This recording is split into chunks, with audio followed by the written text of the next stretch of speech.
Greetings, sports fans nationwide. Breaking news, if you do or don't know, there will be no Game 5 this afternoon between the Milwaukee Bucks and the Orlando Magic as the Bucks, in response to the police shooting of unarmed Jacob Blake, have chosen to boycott the game in protest.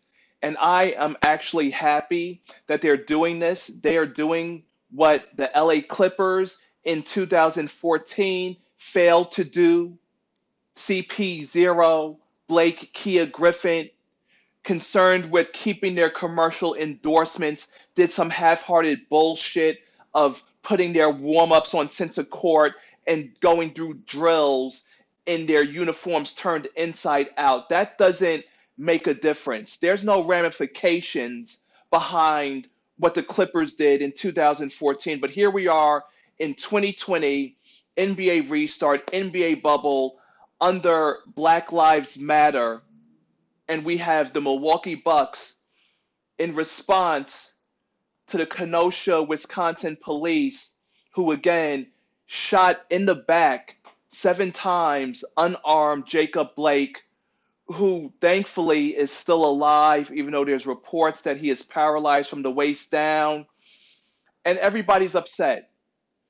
The protests that have been going on this entire spring and summertime about Black Lives Matter and how people try to sweep it under the rug. No, fuck all that bullshit. It's not Blue Lives Matter, because that's a career. You choose to be a cop. You choose to be a killer cop.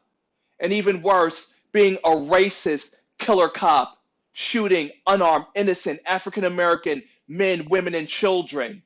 That's a choice to be under the code of blue, also known as the blue wall of silence, where these killer cops protect one another, despite the video, despite the film, despite the pictures being shown of them brutalizing and killing innocent African American men, women, and children. It's not all lives matter when it is time and time again us, people of color, African American men, women, and children, innocents, suffering undue damage, mental, physical trauma at the hand of racist killer cops who are supposed to serve and protect, but instead leave behind unforeseeable and insurmountable death and destruction at their hands.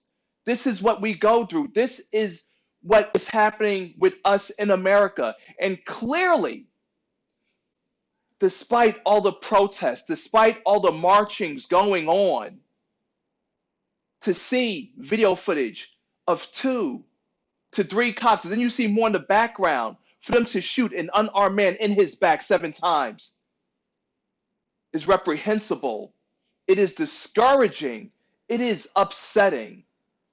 And I am glad that the NBA has given the players the platform, names, statements on the back of jerseys. What does it all really matter if these racist killer cops are going to continue to do the same thing time and time again? So it's great that the players are using their platform. Yes, boycott Game 5. However, being the top 1% of the People sportscaster, since it is the Bucks who have chosen to boycott, this should be considered a forfeit, and the Orlando Magic should be given the victory for this Game 5. There's talks that the Toronto Raptors and the Boston Celtics might potentially boycott Game 1. Let's see what happens there. But how many times are we going to have to say enough is enough? Because clearly these killer racist cops, enough will never be enough. As long as you have these mentally fucked up cops with a gun and a badge thinking they could do whatever the fuck they want to do. And that is the truth. That is what's really happening as America continues to fall apart under a global pandemic while still fighting systematic racism and these unlawful cops. It's very aggravating and it's very discouraging. The Bucks and the stand that they're taking will forever resonate in history, in the sports world, in the social realms. And how about the political realms? Where are the presidential wannabes? Where's Biden? Where's Kamala Harris? Where is their voice? Where is their opinion? Where is their take on what's happening? But yet they want to pander to the African American community for our votes. Fuck out of here with bullshit. There needs to be real police reform nationwide. There needs to be psychological testing done on these cuckoo, crazy ass KKK and killer cops. Plain and simple. Lex Anderson signing out.